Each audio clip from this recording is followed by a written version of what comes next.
Cảm ơn Chúa, buổi sáng thật là phước hạnh Chúa ở cùng với hội thánh của Chúa. Chúa gìn giữ các tôi con của Chúa đến đền hội thánh của Chúa trong sự bình an. Cảm ơn Chúa đã nhận lời cầu nguyện của chúng con vừa trình dân lên Chúa. Cảm ơn Chúa, Chúa đã nghe những lời hát tôn vinh ngợi khen của Chúa buổi sáng hôm nay. Thật là phước hạnh khi chúng con ra mắt Chúa. Giờ này Chúa Ngài cũng cho chúng con có cơ hội để chúng con cầu nguyện. Giờ này xin Chúa Thánh Linh Ngài vận hành giữa bà chị em chúng con. Xin Chúa nhận nghe những lời cầu xin của chúng con. Cảm ơn Chúa. Xin hội thánh hiệp ý với tôi trong sự cầu nguyện. Lạy Đức Chúa Trời toàn năng là Cha yêu dấu của chúng con nhân lời cảm tạ Chúa vì Chúa Ngài thật là lớn lao, Chúa thật là vĩ đại trên mỗi đời sống của chúng con. Cảm ơn Chúa Giêsu, bởi vì nghe nói đến danh Chúa Giêsu thì mọi đầu gối trên trời dưới đất bên dưới đất đều phải quỳ xuống mà chúc tụng danh thánh của Ngài. Con cảm ơn Chúa. Cảm ơn Chúa Thánh Linh, Chúa luôn đồng hành với ông bà anh chị em chúng con, Chúa gìn giữ chúng con tuần lễ vừa qua trong sự bình an. Cảm ơn Chúa vì Chúa Ngài đặt để trong tấm lòng của bà anh chị em chúng con biết yêu mến Chúa, kính sợ Chúa và luôn luôn hàng ngày đời sống của chúng con là một đời sống ngợi khen Chúa, chúc tụng danh thánh của Ngài. Cảm ơn Chúa vì lời Chúa luôn luôn là ích lợi trên mỗi đời sống của chúng con.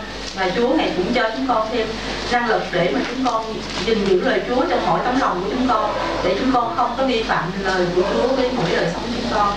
Con cảm ơn Chúa. Cảm ơn Chúa buổi sáng hôm nay Chúa đưa đường con dân của Chúa khắp mọi nơi xa gần để đến đền thờ thánh của Chúa, chúng con thờ phượng Ngài.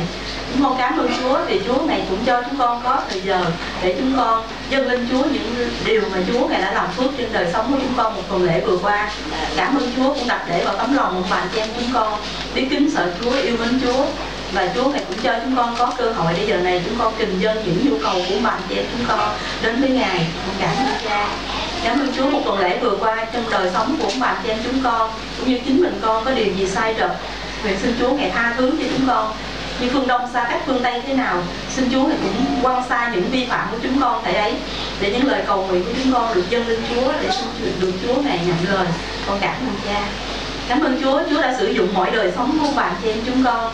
Chúa luôn luôn quan phòng và Chúa Ngài biết được những nhu cầu nào, những thiếu thốn nào trên đời sống của chúng con, thì Chúa Ngài cũng chu cấp kịp thời để mà anh chị em chúng con đều có được sự bình an, có sự vui thỏa trong Ngài. Cảm ơn Chúa bởi Chúa cho chúng con sử dụng danh của Chúa Giêsu, bởi vì danh của Chúa Giêsu chúng con đắc thắng mọi tội lỗi, chúng con đắc thắng được những nghèo đói, chúng con đắc thắng được những cám dỗ, chúng con đắc thắng được những ốm đau bệnh tật trên đời sống của chúng con, bởi vì chúng con biết được Chúa Giêsu Ngài đã làm hết mọi việc cho chúng con. Bây giờ này chúng con có được sự vui thỏa trong Ngài. Cảm ơn Chúa. Chúng con cảm ơn Chúa Thánh Linh bởi vì Chúa Ngài vận hành trên mỗi đời sống của chúng con. Chúa cho hội thánh của Chúa có được sự nhịp nhàng, có được sự hiệp nhất trong giờ thờ phượng Chúa, cũng như chúng con ca ngợi hát tôn vinh Ngài. Con cảm ơn Chúa. Cảm ơn Chúa vì Chúa Ngài luôn luôn bảo vệ chúng con ngay khi những nhu cầu trên đời sống của chúng con, mặc dù chúng con chưa trình dâng, nhưng Chúa biết được những điều gì mà tốt đẹp trên mỗi đời sống của chúng con thì Chúa Ngài đều ban cho chúng con. Chúng con cảm ơn Chúa.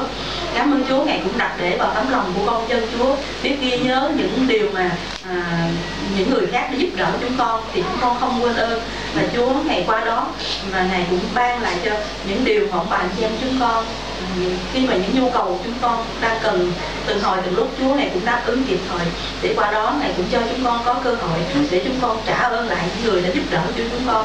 Đó là ơn phước mà Chúa Ngài đã ban cho chúng con. Chúng con cảm ơn Chúa nhiều lắm. Cảm ơn Chúa cũng cho môi miệng của chúng con có được giọng thanh tiếng tốt để chúng con đến đền thờ thánh của Chúa, để chúng con ca ngợi, chúng con tôn vinh hát tụng danh thánh của Ngài. Cảm ơn Chúa Ngài đã nhận nghe những lời mà tôn vinh của con dân của Chúa, và Ngài cũng cho chúng con có được sự vui thỏa khi chúng con ca ngợi tôn vinh chúc tụng danh của Ngài. Cảm ơn Chúa. Cảm ơn Chúa. Chúa đã sử dụng gia đình của cô Kiều ở đây để mở cửa ra để đón tiếp con cái của Chúa khắp mọi nơi xa gần đến đền thờ của Chúa, để con thờ phượng Ngài.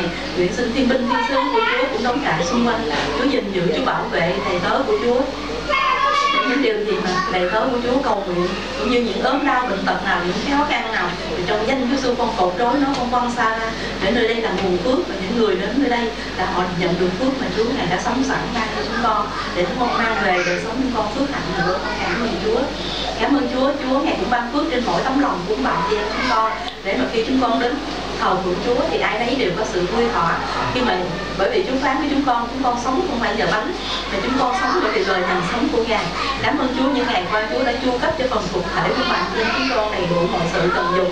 Và Chúa Ngài cũng cho bạn chị em chúng con có cơ hội để chúng con dâng hiến, chúng con góp phần vào mở mang vương quốc của Ngài. Nguyện xin Chúa Ngài thánh hóa, Ngài sử dụng số tiền mà chúng con dâng hiến để góp phần vào vương quốc của Ngài.